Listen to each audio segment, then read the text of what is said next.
sedano, carote, prezzemolo, pomodorini,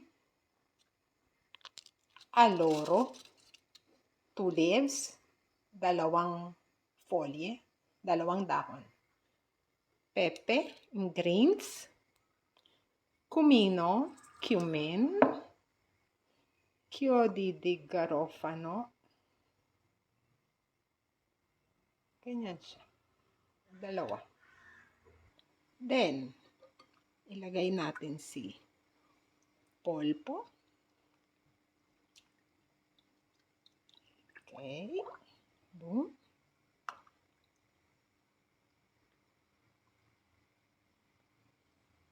When it starts to boil, we start our timer for 1 hour. We also add a little bit of suka, aceto, for the smell. Kasi po, malansay.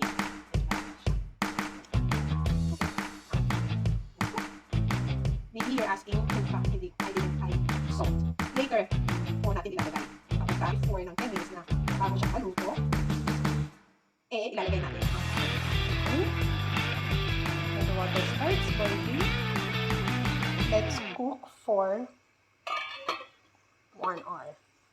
10 minutes before siya maluto, add salt. After 1 hour, wala. Pindutin po natin si octopus. See? Malambot na siya. Ayan. Ciao!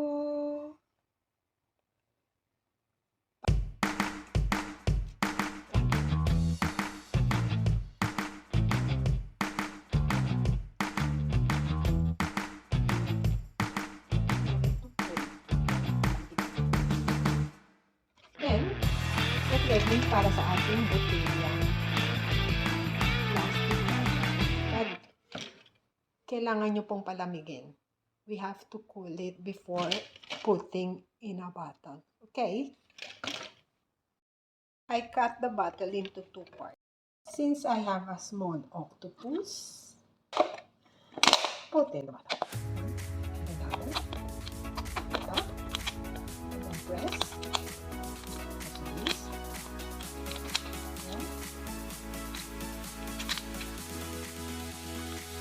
Okay.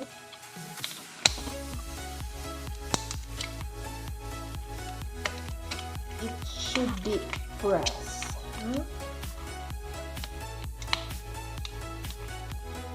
Okay. Then press. I get this. The top of the bottle to close. And put it in the fridge. Octopus in the bottle. Voila. Tomorrow, let's see what I did. Kung ano po ang ginawa ko. Okay. Ciao. Octopus in the bottle. Voila. See you tomorrow. Watch my YouTube channel. Subscribe, share, and like. Ciao.